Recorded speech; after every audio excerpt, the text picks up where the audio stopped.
वाहिगुरु जी का खालसा वाहिगुरु जी की फतेह। जपजी साहिब 37th पौड़ी।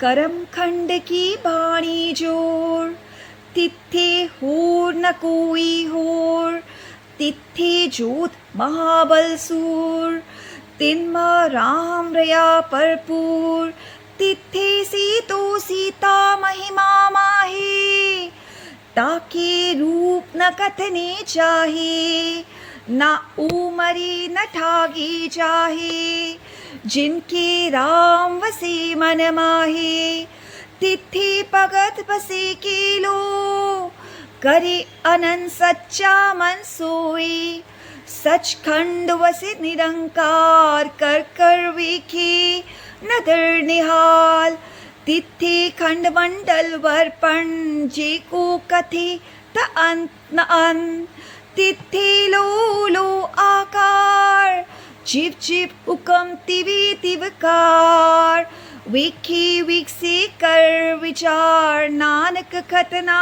कर रासार। So what is Guru Nanak Padsha telling us in this Pauri? इस पौड़ी में गुरु नानक पातशाह हमें कर्म खंड के बारे में बता रहे हैं। वो बोल रहे हैं कि जब किसी मनुष्य पर परमपिता परमात्मा की बख्शीश होती है, जब किसी पर परमपिता परमात्मा की कृपा दृष्टि होती है, तो उसे विकारों की मार पड़नी बंद हो जाती है, क्योंकि उसके हृदय में, उसके रोम रोम में परमपिता परमात्मा की ज्योति जगने लग जाती है। उसके अंदर एक ऐसा बल पैदा हो जाता है। और ऐसे लोग जो उस अवस्था तक पहुंच जाते हैं, वो योद्धा, महाबली और शूरवीर होते हैं। और उस बख्शीश की अवस्था में पहुंचे हुए मनुष्य, उनका मन, उनका हृदय निर्मल हो जाता है और उनका शरीर कंचन के समान हो जाता है। उनका आभा मंडल में एक बहुत ही सुंदर प्रकाश उत्पन्न होता है। उनकी मुंह पर नूर ही नूर चमकता है।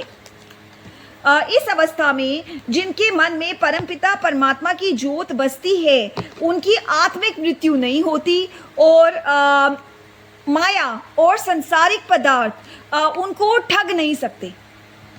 फिर जो इस अवस्था में पहुंच जाता है, इस अवस्था में जो भी भक्तजन पहुंच जाता है, वो सदा हर्षोल्लसित रहते हैं, हमेशा हर्ष में रहते हैं, हमेशा प्रसन्नचित मुद्रा में रहते हैं। और मनुष्य के अंदर वे परमपिता परमात्मा स्वयं ही निवास करने लग जाता है। और इस अवस्था में मनुष्य को अनंत खंड, अनंत मंडल और अनंत ब्रह्मांड दिखलाई देने लग जाते हैं। और इतने बेअंत कि यदि कोई मनुष्य उनका वर्णन करने लगे तो उनका पारावार नहीं पाया जा सकता।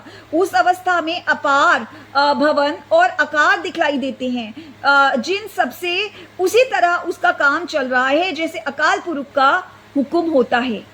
हे नानक, अंत में गुरु नानक पातशाह अपने आप को संबोधित करके कहते हैं, हे नानक, ये अवस्था कैसी होती है इसका कोई वर्णन नहीं कर सकता, इसका केवल अनुभव ही किया जा सकता है।